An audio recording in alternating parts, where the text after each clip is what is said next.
네, 여러분 반갑습니다. KBS 스포츠 예술과학원 수강생 여러분들, 제가 지난 시간에 영상 통해서 인사를 드렸었는데, 오늘 처음으로 이제 본격적으로 이제 수업을 진행하도록 하겠습니다.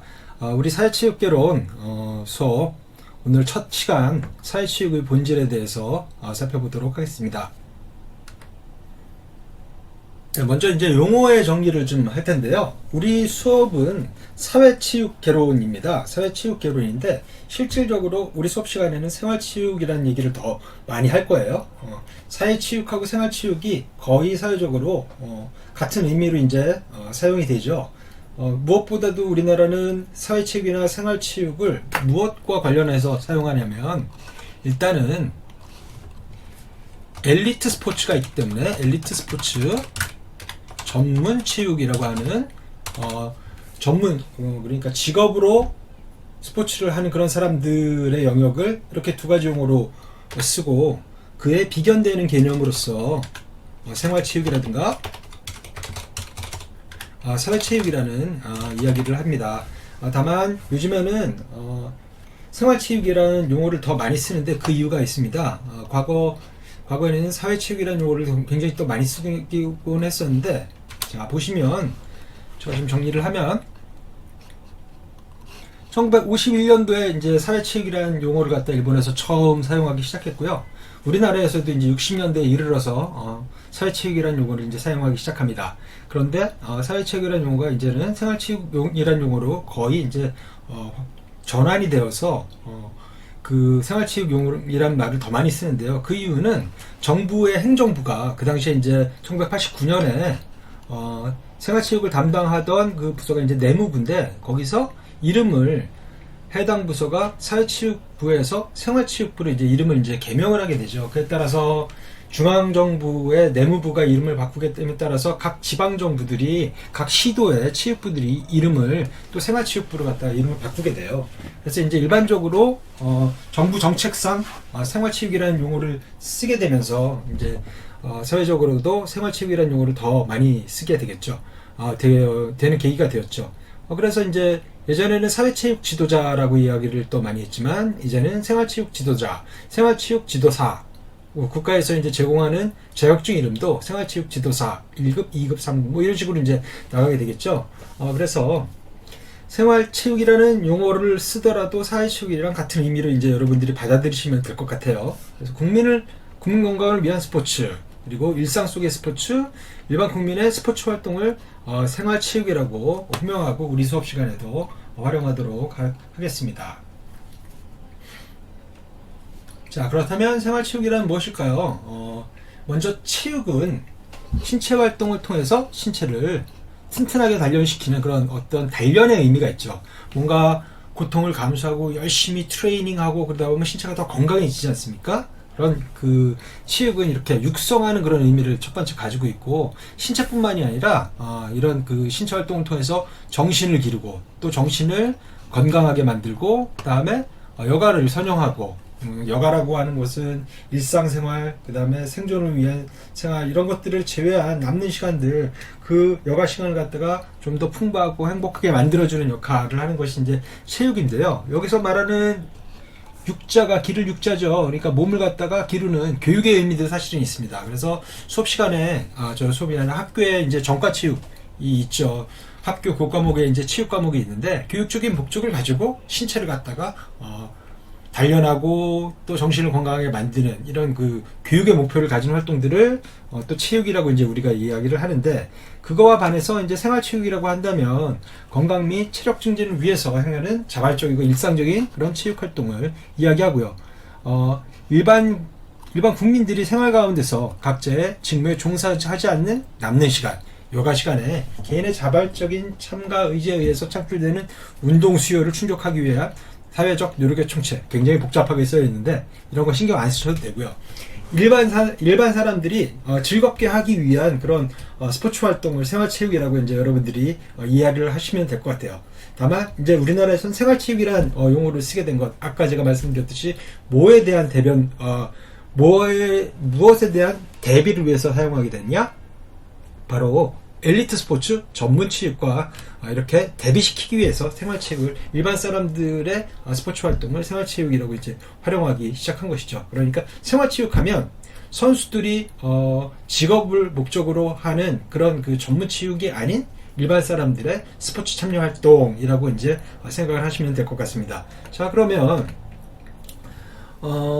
무엇을 위해서 사람들은 그 생활체육에 참여하게 될까요? 먼저 여가 선용을 위해서 이제 생활체육에 참여하죠. 사람들이 산업시대에는 먹고 사느냐고 굉장히 힘들고 빠듯했단 말이죠. 그래서 일을 하느냐고 직장에서 계속 머무르면서 더 열심히 일하면서 삶의 가치를 추구했다면 오늘날의 사회는 이제는 여가를 어떻게 잘 보내느냐, 이것이 굉장히 중요한 그런 시대가 되었습니다. 그래서 이 여가 선용의 방법으로서 스포츠 활동에 참여하는 사람들이 많은데 그런 부분을 우리는 생활체육이라고 이야기를 하는 거죠. 자, 생활체육은 또한 건강과 복지 향상을 목적으로 또 이루어지고 있습니다.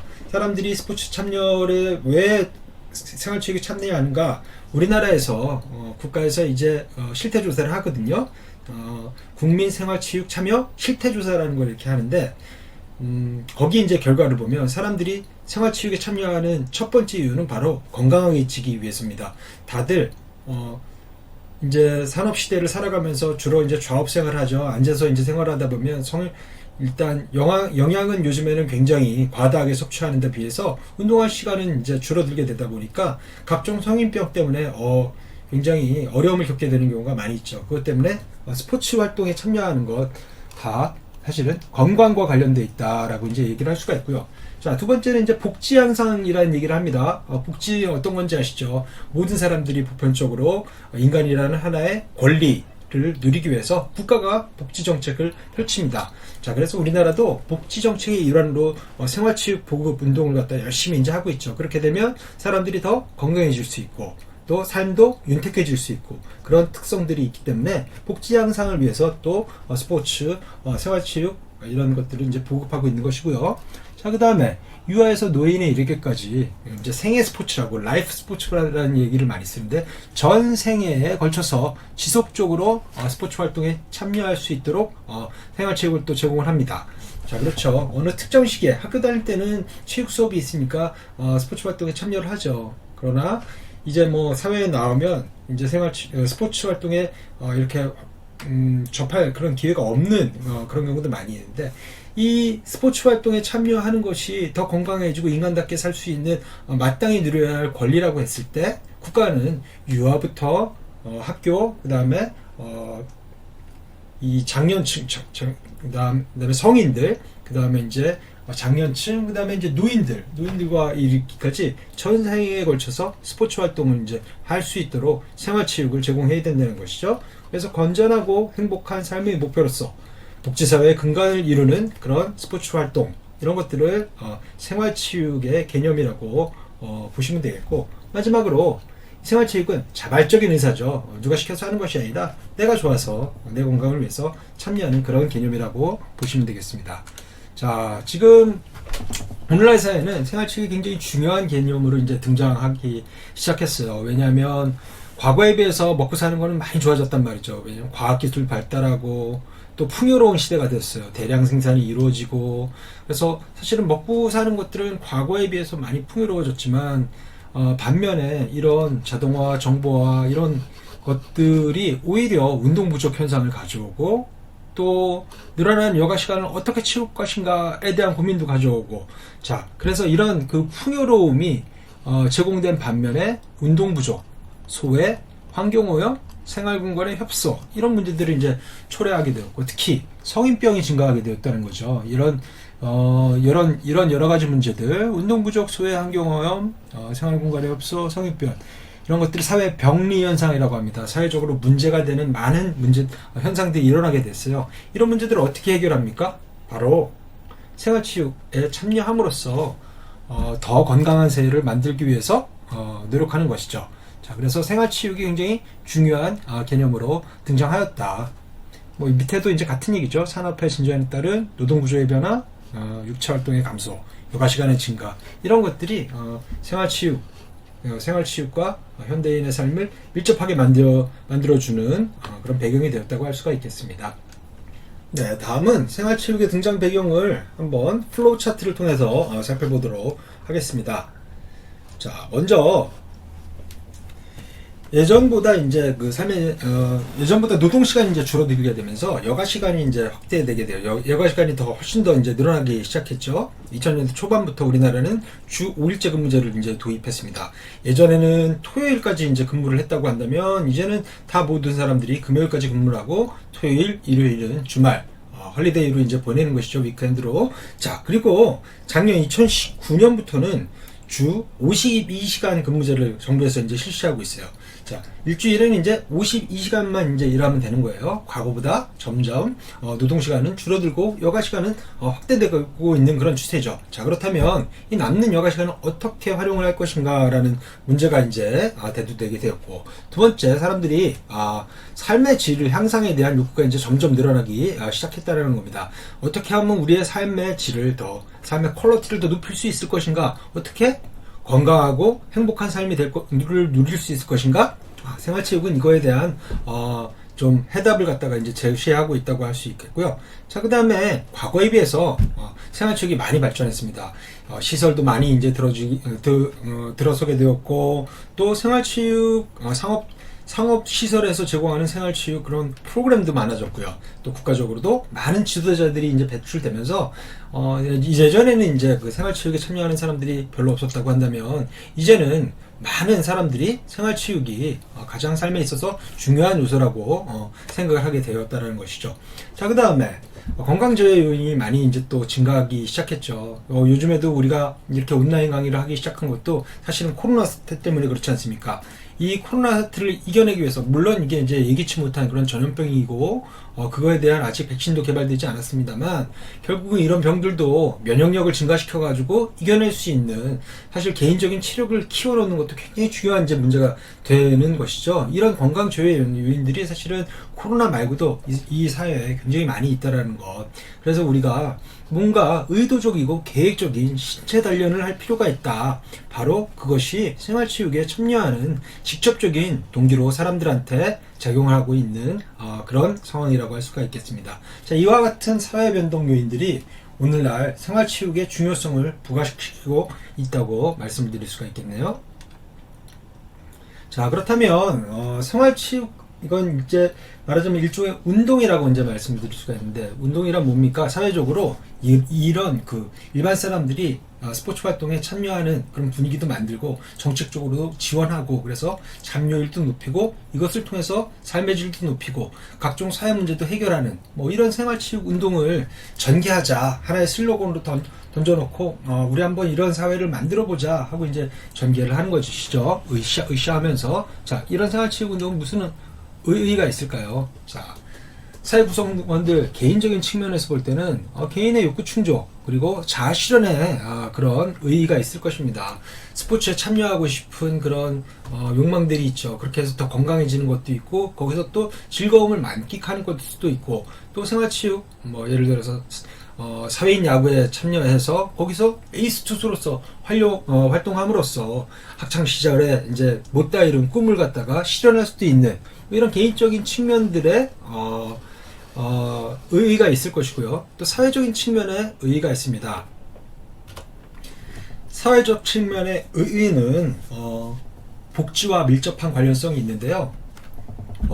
복지 차원에서 볼 때 스포츠 활동은 어느 특정한 사람들만, 그러니까 시간이 많은 사람, 그리고 돈이 많은 사람, 계층적으로 상류 계층의 사람들만 누리는 것이 아니라 우리 국민들 모두가 누구나 대한민국의 국민으로 태어났다면 건강하고 행복한 삶을 누리게 하는 것, 이게 바로 이제 복지의 목표라고 했을 때, 생활치유의 보급은 이런 우리 사회의 평등화를 갖다가 실현하는 데 있어서도 굉장히 중요한 의의를 가지고 있다고 할 수가 있습니다. 자, 그 다음에 우리 사회가 사실은 사회 갈등이 굉장히 심화되는 경우가 많죠. 특히 이제 무엇보다도 정치적인 이유 때문에 사람들이 서로 반목하고, 또 다른 이유들 때문에 사이가 안 좋고 싸우고 층간소음이니 뭐니 뭐 여러 가지 문제들이 있지 않습니까? 자, 이럴 때 생활치육 운동을 전개함으로써 사람들이, 더 많은 사람들이 같이 운동하고 어울리고 서로에게 관심을 갖고 사회적인 연결망, 네트워크를 형성하고, 그래서 돈으로 해결할 수 없는, 자본으로 해결할 수 없는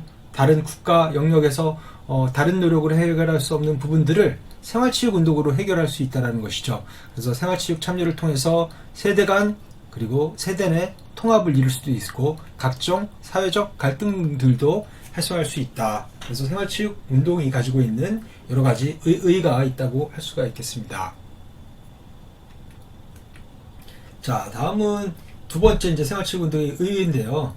아까 얘기했듯이 누구든지 스포츠에 참여하는 권리를 누림으로써 어떤 사회적으로 평등주의적 가치를 갖다 지향하는 것이 이제 생활치육 운동의 의의라고 이제 말씀을 드렸는데요. 이 밑에 있는 것들은 생활체육의 의의도 하지만 다른 한편으로 생활체육 운동이 성공할 수 있는 그런 중요한 요인들이 될 수 있겠습니다. 말하자면 사회주의를 지향하는 그런 국가일수록 이제 사회주의라는 의미가 이제 공산주의랑도 비슷하게 사용돼 가지고 헷갈릴 수도 있겠지만 사실 생활치육이 발달하는 대부분의 그런 국가들, 특히 이제 북유럽에 있는 스칸디나비아 반도에 있는 스웨덴이라든가 핀란드라든가 노르웨이라든가 이런 나라들은 사실은 사회주의를 지향하는 그런 국가들이거든요. 그래서 세금도 굉장히 많이 내고 그 대신 사회복지가 굉장히 잘 돼 있는 나라라고 이제 알려져 있죠. 그래서 세금 비율이 한 40%가 넘는 그런 사람들도 있다고 이제 할 만큼 그 대신 의료 서비스라든가 그 다음에 교육 서비스라든가 이런 것들이 굉장히 잘 돼 있고 특히 생활치육 그런 시설, 지도자 프로그램들 이런 것들이 아주 잘 보급되어 있어서 생활치육 천국이라고 이제 알려져 있는 그런 국가들이죠. 그래서 이제 사회주의 이런 배경이 잘 되어 있고 또 복지국가 배경이 잘 되어 있는 국가들이 생활치육 운동이 더 성공할 확률이 높고 우리도 이제 그런 것들을 지향한다는 거죠. 자, 그 다음에 사회적 불평등이 낮을수록 그러니까 불평등 지수가 높으면 높을수록 먹고 살기 힘든 사람들이 많아지면 그 사람들은 스포츠 활동에 참여할 수 있는 기회가 많이 박탈되겠죠. 반면에 이제 불평등이 많이 해소된 그래서 평등주의 그런 사회들에서는 스포츠 활동에 참여할 수 있는 기회가 그만큼 더 여러 사람들에게 공평하게 지워질 수 있기 때문에 불평등이 낮을수록 더 이제 생활체육 운동이 성공할 확률이 높고 개인의 성공보다는 어떤 집단적인 성공 그러니까 우리 사회가 다 같이 건강하게 잘 살자라는 그런 개념이 높으면 높을수록 그 다음에 경쟁보다는 비경쟁 엘리트 스포츠는 경쟁에 초점이 맞춰져 있다면 생활체육은 어떤 스포츠에서 반드시 승리해야 된다 이런 개념보다는 즐겁게 참여하고 어울리고 내 건강을 위해서 참여하는 이런 비경쟁적인 관심이 더 많을수록 생활체육 운동이 더 잘 되겠죠. 자, 그래서 마지막으로는 일보다는 여가 그렇죠. 일에 관심을 두고 일에 초점을 둔 사회에서는 여가 활동이라든가 스포츠 활동이 그렇게 중요하지 않을 수 있을 겁니다. 그러나 이제 우리가 열심히 일만 한다고 해가지고 행복한 것이 아니기 때문에 생활체육에 참여함으로써 또 삶이 윤택해지고 또 그렇게 함으로써 다양한 삶의 가치를 갖다가 우리가 깨달을 때 생활체육의 의의가 생활체육 운동의 의의가 있다고 이제 우리가 이야기를 할 수가 있을 것입니다. 네, 마지막으로 우리나라 생활체육의 역사에 대해서 이제 간단하게 좀 살펴볼 텐데요. 먼저 그 국민생활체육에 대한 얘기가 처음 등장한 거는 아마도 1962년에 우리나라에서 국민체육진흥법이 제정되면서였을 겁니다. 그러나 당시에는 국민체육진흥법이 만들어졌을 뿐 사실 이름만 있고 특별한 그런 생활체육에 대한 투자가 이루어지지 않던 그런 시절이죠. 그 당시에는 주로 엘리트 스포츠에 대한 관심만 많았고 생활체육에 대한 그런 국가적인 지원은 전혀 이루어지지 않았다고 이제 볼 수가 있겠고요. 1982년에 이르러서 이 국민체육진흥법이 개정이 됩니다. 왜냐하면 이때 당시에 우리가 88 서울 올림픽을 이제 개최를 하게 되죠. 그러면서 올림픽을 유치하는 그런 국민들은 어떤 삶의 모습을 가져야 되나 엘리트 스포츠가 발전하는 만큼 생활체육도 발전해야 된다라는 개념이 이제 처음으로 이제 등장한 것이 80년대 초반 국민체육진흥법 개정을 통해서 이고요. 그러면서 이제 지금 우리가 알고 있는 그